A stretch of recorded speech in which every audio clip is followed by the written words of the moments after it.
ሰላም ጤና ይስጥልኝ። የመጋቢት 29 2018 ዓ.ም የዕለቱ መረጃዎችን ይዘን ቀርበናል።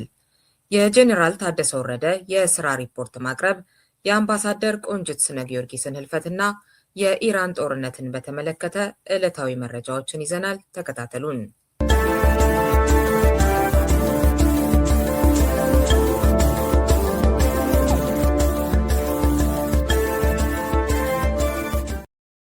የትግራይ ጊዜያዊ አስተዳደር ፕሬዝዳንት ጄኔራል ታደሰ ወረደ የአንድ ዓመት የሥራ ሪፖርታቸውን ዛሬ ለጠቅላይ ሚኒስትር አብይ አህመድ አቀረቡ። አብይና ጄኔራል ታደሰ በሪፖርቱ ዙሪያ ግምገማና ውይይት ማድረጋቸውን የጠቅላይ ሚኒስትር ጽሕፈት ቤት አስታውቋል። ከአንድ ዓመት በፊት ከቀድሞ ፕሬዝዳንት ጌታቸው ረዳ ስልጣኑን የተረከቡት ጄኔራል ታደሰ የስልጣን ዘመናቸው ነገ ይጠናቀቃል። የስልጣን ዘመናቸው ይራዘም ወይም አይራዘም ይህ ዜና እስከተጠናቀረበት ሰዓት ድረስ በይፋ የተገለጸ ነገር ባይኖርም አንዳንድ የመረጃ ምንጮች እንደተራዘመ በመግለጽ ላይ ናቸው።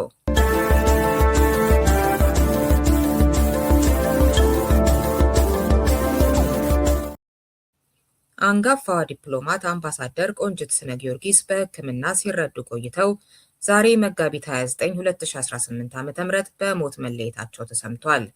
ከዮዲት እምሩ በመቀጠር በኢትዮጵያ ሁለተኛዋ ሴት አምባሳደር የሆኑት ቆንጅት የውጭ ጉዳይ ሚኒስቴርን በ1950ዎቹ ተቀላቅለው ከዴስክ ኦፊሰርነት እስከ ከፍተኛ አመራርነት ሰርተዋል። በተለያዩ ሀገራት በሚገኙ የኢትዮጵያ ሚስዮኖች ባለሙሉ ስልጣን አምባሳደር ሆነው ያገለገሉት አምባሳደር ቆንጅት በአፍሪካ ህብረትና በተባበሩት መንግስታት የአፍሪካ ህብረት ኮሚሽንም ቋሚ መልእክተኛ በመሆን አገልግለዋል። የውጭ ጉዳይ ሚኒስቴር መረጃ እንደሚጠቁመው ከሰኔ 2009 እስከ መስከረም 2011 ዓ.ም ደግሞ ኢጋድ በመራው የደቡብ ሱዳን የሰላም ስምምነት ላይ ልዩ አማካሪ ሆነው ሰርተዋል።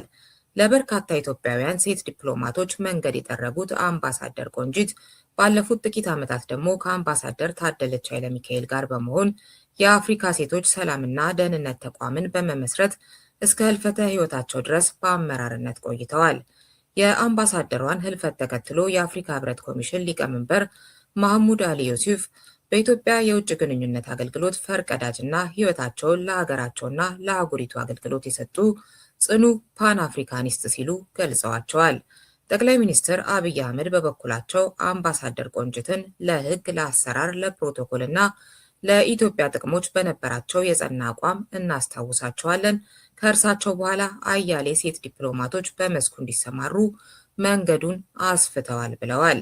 አምባሳደር ቆንጅት በ2008 ዓ.ም የአፍሪካ ህብረት ባዘጋጀላቸው የክብር ስንብት ወቅት አገርን በሙሉ አቅም ከማገልገል የበለጠ ክብር የለም ብለው ነበር። ምንጊዜም ሚዲያ በአምባሳደር ቆንጅት ስነ ጊዮርጊስ ህልፈት የተሰማውን ጥልቅ ሐዘን እየገለጸ ለቤተሰቦቻቸው፣ ለወዳጆቻቸውና ለአድናቂዎቻቸው መጽናናትን ይመኛል።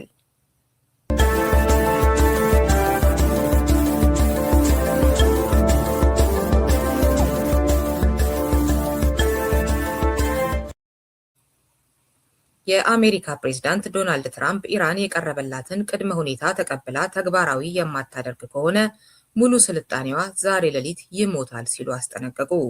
ፕሬዝዳንቱ ትሩዝ በተባለው የማህበራዊ ሚዲያ ገጻቸው ላይ ዛሬ ማክሰኞ ባሰፈሩት መልእክት የኢራን ስልጣኔ ተመልሶ በማይመጣበት ሁኔታ ዛሬ ምሽት ያበቃለታል ሲሉ ዝተዋል።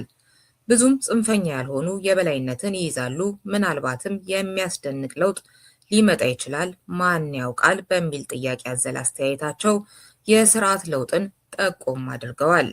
በዓለም ረጅምና ውስብስብ ታሪክ ውስጥ በጣም ወሳኝ የሆነውን ነገር ዛሬ ማታ የምናየው ይሆናል። የ47 ዓመታት ጭቆና፣ ሙስናና ሞት በመጨረሻም ያበቃል ሲሉም ዝተዋል።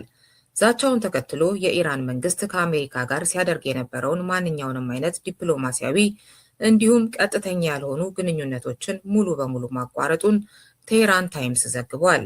አሜሪካና አጋሮቿ ከጥንታዊው የኢራን ስልጣኔ ታሪክ የማይረሳና ከባድ ምት ያጋጥማቸዋል በማለት ዛቻን በዛቻ መልሷል። በሌላ በኩል ትራምፕ ኢራን የሆርሙዝ ወሽመጥን እንድትከፍት ያስቀመጡት የጊዜ ገደብ ዛሬ ማክሰኞ ሌሊት ለረቡዕ አጥቢያ ማብቃቱን ተከትሎ ምን ይከሰት ይሆን የሚለው ስጋት አዘል ጥያቄ ዓለምን እያነጋገረ ነው። ስጋት የገባቸው የአሜሪካ ምክር ቤት አባላትም ተቃውሟቸውን እያሰሙ ነው።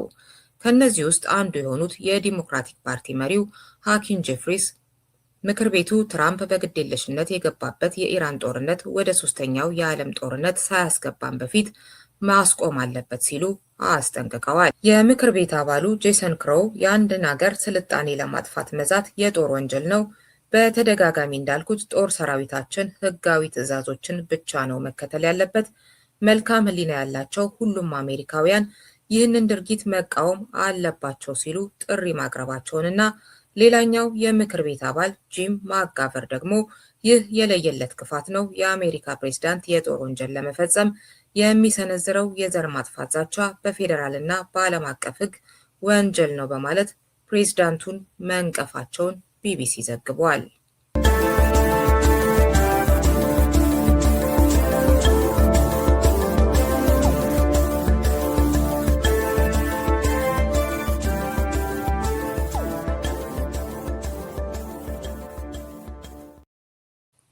የመጋቢት 29 2018 ዓ.ም የዕለቱ መረጃዎቻችን ይህንን ይመስሉ ነበር። ከቀሪ ፕሮግራሞቻችን ጋር ሰላም ዋሉ።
ምንጊዜም ሚዲያ የዕለቱ ጉዳይ ከመጽሐፍት ገበታ፣ ከአድማጮች መድረክ መስታወት፣ የቅዳሜ ወጎችና የተወልደ እንግዳ መደበኛ ዝግጅቶቻችን ናቸው።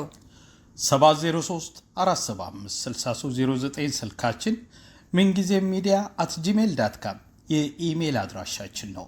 ሰብስክራይብ በማድረግ ቤተሰብ ይሁኑ። ምንጊዜም ኢትዮጵያ